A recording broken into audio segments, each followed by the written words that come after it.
to attend, and why we're trying to make sure that as many people as possible, those online as well as in the room, can enjoy it. We're about to move to the book launch, which is an open educational resource created by the Code. So I'd just like to give our panel members an open educational resource. Thank you very much. There's 36 authors, so it might take us a while. But there are one or two authors on the panel you might hear. Thank you. And there is a chapter in there about open educational resources. Well, actually, several bits about open educational resources. I'm going to invite now Pro Vice Chancellor, not Pro Vice Chancellor, legal. I won't be here next week. Vice Chancellor, Wendy Thompson, Vice Chancellor of the University of London, who's going to introduce the next part of the day, which is just a short introduction to the books that we've just shared with the panel, and then we get to go across the hall and have some wine or juice as relevant. Thanks, Linda. It's great to see all of you here, and you've obviously, must have enjoyed the conference. You've stayed right through, and that's always something to take as a sign of success. So congratulations to Linda and the team for what's been, I think, quite a few days in a row of activity on this subject. So here's our so well done. We're launching this book with as many authors, as Linda said. And for us, digital and distance learning is growing in scale and importance, as I guess all of you are already convinced of in higher education, and it presents opportunities for large-scale, inclusive, flexible, and engaging learning. These modes of learning really swept the world in response to the COVID-19 pandemic and the many challenges of providing effective education online and remotely have been really acknowledged, particularly since then, and by those who rapidly jumped into online and distance education during the crisis. This volume, which I'm sure you'll find useful, is edited by the University of London Centre for Online and Distance Education, CODE as it's known. It addresses the practice and theory of online and distance education, building on knowledge and expertise developed in the University of London over a long time.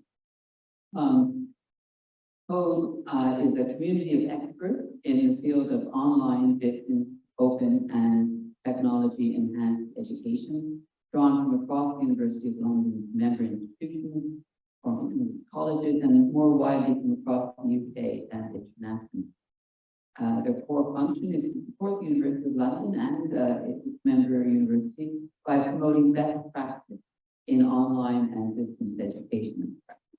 CODE grew out of something that was set up in 2000, the Distance Education Resource Centre, and its original remit was to support capacity building for teaching and learning within the federal university, while embracing the educational opportunities presented by new technologies. But the word new has been reinvented multiple times since then, and as we speak, no doubt being reinvented again. But in 2005, the Resource Centre became a Centre for Distance Education, and in 2022, online was added to its title. Probably a little bit delayedly, but always intended, I'm sure, from the concept.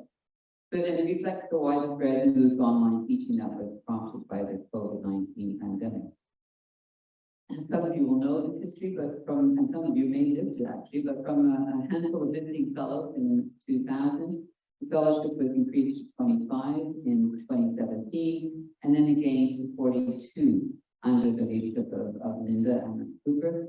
And the work and impact of the Centre has been delivered through a greatly increased volume and range of activities, including conferences, such as the ones you've been attending, workshops, webinars, teaching and learning awards, research and development projects, international consultancy, and a successful PG certificate in learning and teaching in higher education. So although CODE evolved from the Distance Education Resource Centre, itself established only 22 years ago, CODE draws on a much longer practice of distance education, which stretches back over some 180 years. So although the University of London began in 1836 as a purely examining and degree awarding body, to which approved institutions could admit students for examination.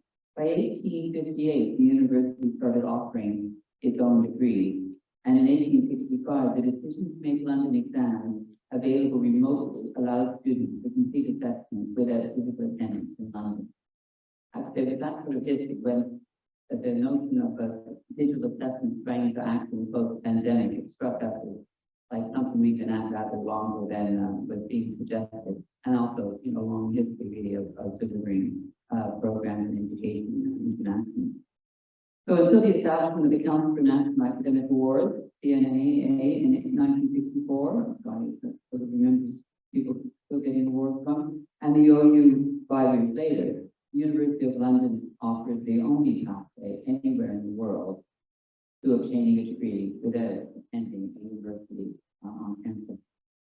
So for many years, education within the University of London was a distinct activity, slightly separated administratively and in its governance from the face-to-face teaching activity of our member institutions.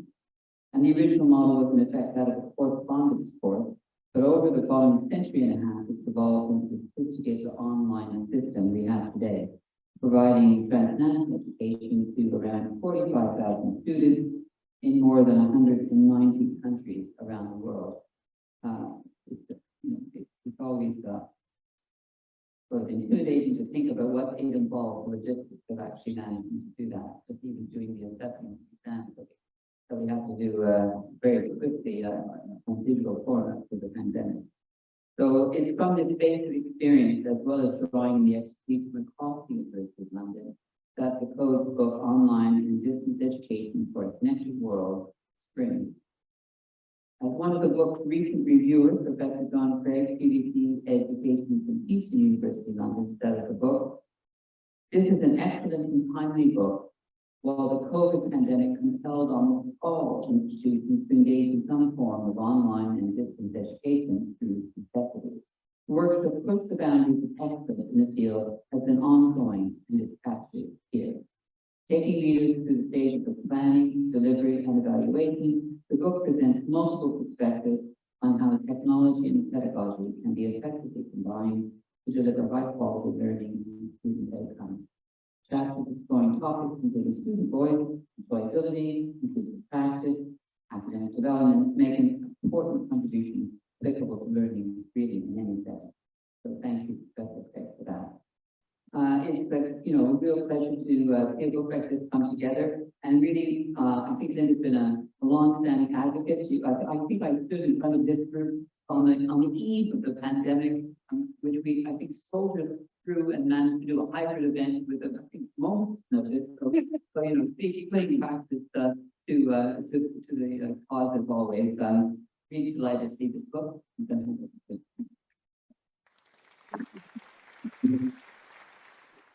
I'm not going to dwell too long on the book, but I just wanted to say, picking up on some of what Wendy said, just to tell you a little bit about who the book is aimed at, because of course one of the things we had to do at the beginning was to think about who are we writing this book for?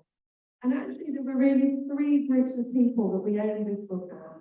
And I'm hoping that this makes sense to the audience in the room. So policymakers and managers, including governments, education departments and senior university staff. So those grown-ups in the room with a proper job who make all the big decisions, this book is relevant for you. Practitioners, including academics, learning designers, technologists, program administrators, student and academic support staff. Those of us who get the stuff done, it's for us as well. And then the researchers into online and distance education, and those that engage in evaluation of online education. And with the pandemic, clearly, so many more people are now taking the scholarship of research in online education much more seriously or engaging it much more effectively. So the book includes research-informed and practice-led insight.